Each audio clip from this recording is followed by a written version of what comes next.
A 12-week clinical trial published in Cell Metabolism found that adults with metabolic syndrome who adopted a 10-hour eating window, a form of intermittent fasting, without being told to restrict calories, lost an average of 3.3 kilograms, reduced their waist circumference by 3%, and lowered their blood pressure by 4 millimeters of mercury.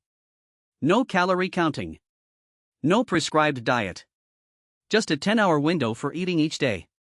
A comprehensive review published in the New England Journal of Medicine the same year mapped the biological mechanisms behind these results and found that the effects go considerably deeper than weight loss. For adults over 55 managing metabolic risk, this evidence deserves a careful and balanced examination. Metabolic syndrome is not a niche diagnosis. It is defined as the presence of 3 or more of the following: elevated waist circumference, elevated fasting triglycerides, low HDL cholesterol, elevated blood pressure, and elevated fasting glucose. By some estimates, more than 40% of adults over 50 in the United States meet criteria for metabolic syndrome. It dramatically elevates the risk of cardiovascular disease, type 2 diabetes, and stroke.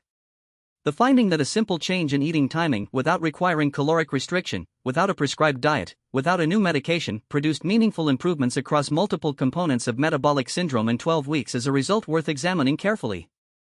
Equally important is the question of who this approach is not appropriate for. Intermittent fasting has been positioned in popular culture as a universal health strategy. The scientific evidence is more nuanced. The benefits are most clearly documented in adults with overweight, obesity, or metabolic syndrome. The contraindications are real and specifically relevant to older adults, particularly those with diabetes, certain medications, or a history of disordered eating. This video will examine both sides of that equation without flinching. In this video, we will cover what intermittent fasting and time-restricted eating actually mean mechanistically, what the DeCabo and Matson New England Journal of Medicine review found about metabolic benefits and biological mechanisms including the metabolic switch and autophagy, what the Wilkinson Cell Metabolism trial found in humans with metabolic syndrome, who should not attempt this approach without careful medical supervision, and 3 practical considerations grounded in what the evidence actually supports for the 55-plus age group. Quick note before we begin: this is educational content based on published research, not medical advice. Talk to your physician before changing your regimen. Now, the study. For most of human evolutionary history, food was available intermittently. Extended periods without eating were routine, not exceptional, and human physiology adapted accordingly, developing sophisticated mechanisms to manage energy during fasting periods, drawing on stored glycogen and fat, and initiating cellular maintenance processes that do not occur when food is constantly available. The metabolic machinery that governs these fasting adaptations is ancient, conserved across mammalian species, and remarkably well characterized at the molecular level. In the contemporary Western environment, that evolutionary context has been reversed almost completely. Food is available around the clock, and many adults consume something, even a small snack, a caloric beverage, or a late-night dessert, within an hour of waking and again within an hour of sleep. The typical eating window for American adults has been measured in epidemiological studies at 12 to 15 hours per day, far longer than anything the body was designed around. The physiological consequence is that the fed state, with its elevated circulating insulin levels, suppressed glucagon, inhibited fat oxidation, and blocked autophagy, becomes the dominant metabolic state for most waking hours.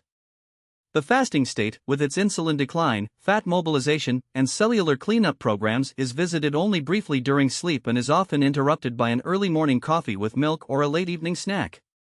For adults in the 55 to 68 age range, the relevance of this context is direct and multi-layered. Insulin resistance tends to worsen with age even in people who are not clinically diabetic, a phenomenon partly driven by increased visceral adipose tissue, reduced skeletal muscle mass, and decreased mitochondrial efficiency. Visceral adipose tissue, the metabolically active fat stored around abdominal organs, is directly pro-inflammatory and a driver of insulin resistance through fatty acid release and cytokine secretion. Resting metabolic rate declines with age-related muscle loss. The accumulation of these shifts raises the risk of type 2 diabetes, cardiovascular disease, fatty liver disease, and metabolic syndrome, conditions that disproportionately affect the 55-plus population. Intermittent fasting encompasses several dietary patterns that share the principle of cycling between periods of eating and periods of sustained non-caloric fasting. The most studied variants in community-dwelling human adults are the 16-8 method, a 16-hour daily fast with an 8-hour eating window, and the 5-2 pattern, involving 2 non-consecutive days per week of severe caloric restriction to approximately 500 calories. Time-restricted eating, a specific variant of the 16-8 family, focuses on aligning the eating window with the early part of the day to exploit circadian biology, the observation that glucose tolerance is better in the morning than in the evening, and that eating in alignment with daylight may produce different metabolic effects than an identical eating window that runs from midday to midnight. A comprehensive review published in the New England Journal of Medicine by DeCabo and Matson synthesized the published evidence on the health effects of intermittent fasting across animal and human studies. DeCabo is a senior investigator at the National Institute on Aging at the NIH. Matson is one of the most prolific neuroscientists working on fasting, neuroplasticity, and brain health. Together, they mapped both the clinical evidence and the underlying biological mechanisms with an authoritative breadth that made this review a foundational reference in the field, one of the most cited papers in the intermittent fasting literature within 3 years of publication. The review organized the evidence around 3 overlapping areas. First, metabolic health outcomes, drawing on animal studies and human clinical trials. Second, cellular and molecular mechanisms that explain why fasting produces metabolic changes. Third, clinical trial data in human populations, including the dose-dependent question of whether different fasting durations produce different biological effects. On metabolic outcomes, the evidence the authors reviewed pointed toward consistent improvements in insulin sensitivity, reductions in circulating fasting insulin and glucose, favorable changes in blood lipid profiles including LDL and triglycerides, and reductions in markers of systemic inflammation, particularly C-reactive protein and interleukin-6, across multiple studies in both animal models and human subjects. These are not novel mechanisms, they are well-characterized responses to caloric restriction and negative energy balance. The interesting question the DeCabo and Matson review engages is whether fasting produces these effects through energy restriction alone, or whether the timing of food intake adds independent biological effects on top of caloric deficit. The cellular mechanism that has attracted the most scientific attention in the fasting literature is autophagy, the process by which cells dismantle and recycle damaged proteins, organelles, and cellular debris. Autophagy is suppressed in the fed state, when insulin and mTOR signaling are active and biosynthetic processes take priority over degradative ones. It is upregulated during extended fasting. The evidence reviewed by DeCabo and Matson suggested that autophagy is one mechanism by which periodic fasting may support cellular quality control and potentially reduce the accumulation of damaged proteins that contribute to aging-related pathology, though the direct translation of autophagy upregulation to specific human longevity outcomes remains an active area of investigation with considerable uncertainty. A second mechanism highlighted prominently in the review is the metabolic switch, the physiological transition from glucose as the primary fuel source to fatty acids in ketone bodies. This switch typically occurs after 12 to 16 hours of fasting, once hepatic glycogen stores are sufficiently depleted and hepatic fat oxidation produces ketone bodies at measurable circulating levels. The metabolic switch is associated with improved insulin sensitivity, reduced circulating glucose, and, in animal models, neuroprotective effects including enhanced brain-derived neurotrophic factor expression. The 16-hour fasting threshold commonly cited in popular fasting protocols has its empirical basis in this physiological transition, not in an arbitrary cultural convention. The clinical trial data reviewed by DeCabo and Matson, and specifically supported by a study published in Cell Metabolism by Wilkinson and colleagues in 2020, provides the most concrete quantitative numbers for adults considering this approach. The Wilkinson trial enrolled 19 adults who met criteria for metabolic syndrome, elevated blood pressure, elevated fasting glucose, and dyslipidemia, and assigned them to a 10-hour eating window for 12 weeks. Critically, participants were not told to change what they ate or how much they ate. They were only instructed to confine all food consumption, including beverages containing calories, to a 10-hour window, which they set themselves based on their own schedules and preferences.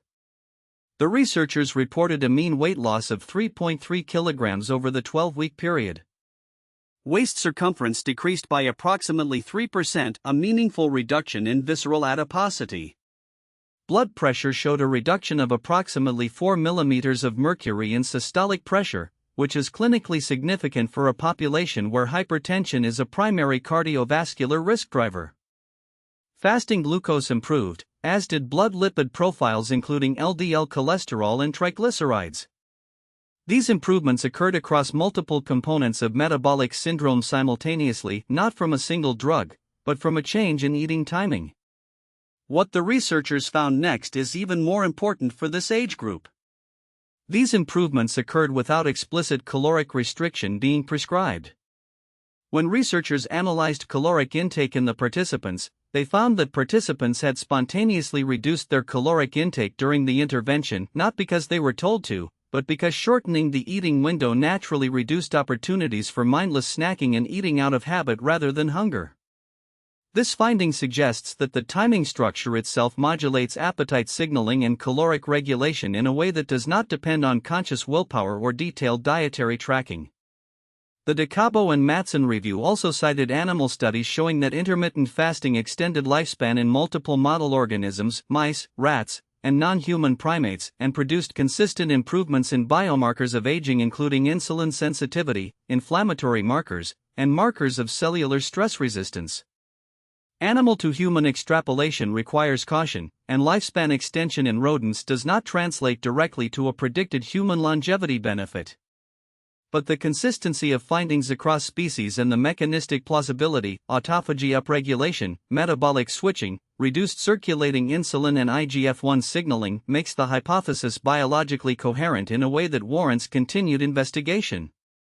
The evidence across the human studies reviewed by DeCabo and Mattson was most consistent for metabolic benefit in individuals with overweight, obesity, or metabolic syndrome.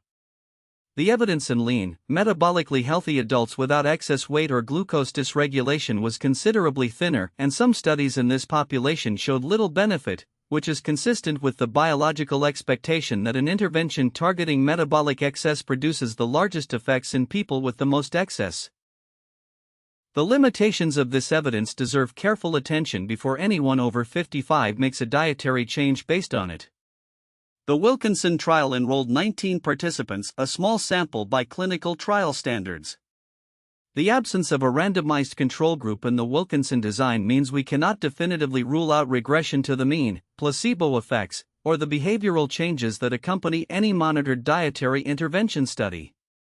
The DeCabo and Mattson review, while comprehensive and authoritative, draws substantially on animal data for the mechanistic claims, particularly the longevity and autophagy findings, and the direct translation of those mechanisms to human longevity outcomes remains unproven in long-duration human randomized trials.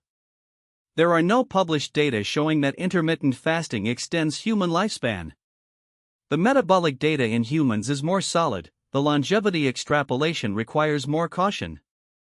There is a critical concern for older adults specifically that the popular fasting literature rarely emphasizes: the interaction between compressed eating windows and protein intake. The PROD-AGE evidence, discussed in an earlier video, shows that older adults need at least 25 to 30 grams of high-quality protein per meal to maximally stimulate muscle protein synthesis. Compressing the eating window to 8 or 10 hours makes achieving adequate protein distribution across 3 threshold meals considerably more difficult, particularly if the eating window is shifted toward the latter part of the day and breakfast is skipped or minimized. Published evidence from fasting studies that adequately track lean mass preservation in older adults is limited. There's a catch that matters specifically if you're over 55. A fasting protocol that compromises protein intake and accelerates lean mass loss may exchange a short-term metabolic gain for a more costly and harder-to-reverse loss of skeletal muscle. The DeCabo and Mattson review also explicitly acknowledges important contraindications that must be stated clearly. Adults with type 1 or insulin-dependent type 2 diabetes face real and serious risks from extended fasting without medical supervision, including hypoglycemia that can be dangerous. A history of any eating disorder is a contraindication. Adults who are underweight, BMI below 18.5, should not reduce eating windows without clinical guidance. Pregnant or breastfeeding women should not fast. And adults taking medications with specific food timing requirements, particularly glucose-lowering agents, warfarin, or certain blood pressure medications, may need medication adjustments if eating timing changes significantly. These are discussions with a prescribing physician, not assumptions to make independently. 3 takeaways from this evidence for adults in the 55-plus age range who are evaluating intermittent fasting as a metabolic health strategy. Takeaway 1: if your physician determines this approach is appropriate, start with a 12-hour eating window and extend gradually, not jumping directly to 16 hours.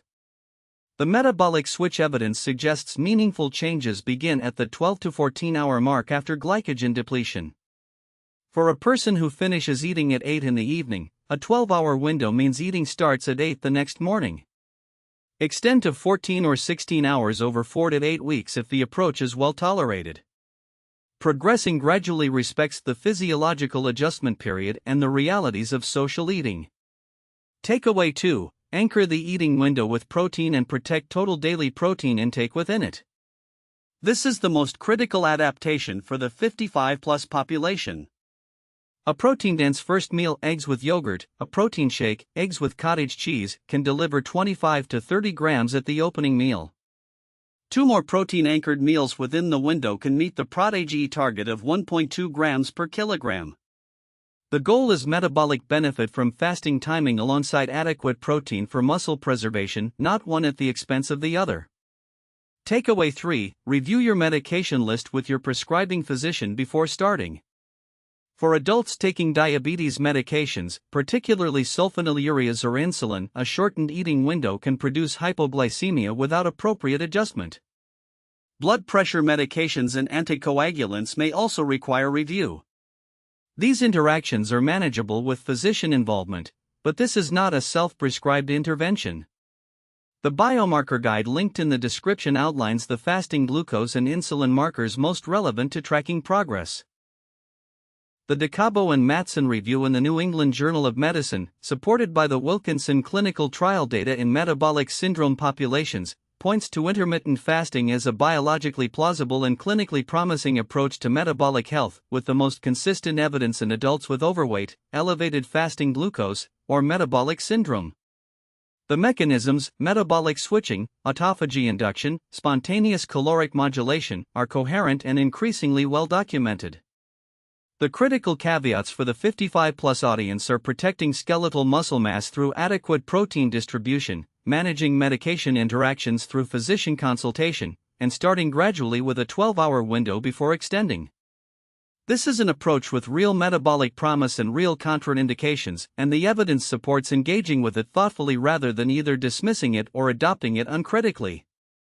Download the PDF guide on reading your biomarker panel link in the description, which includes the fasting insulin, fasting glucose, and HbA1c markers most relevant to evaluating metabolic health before and during any dietary timing change.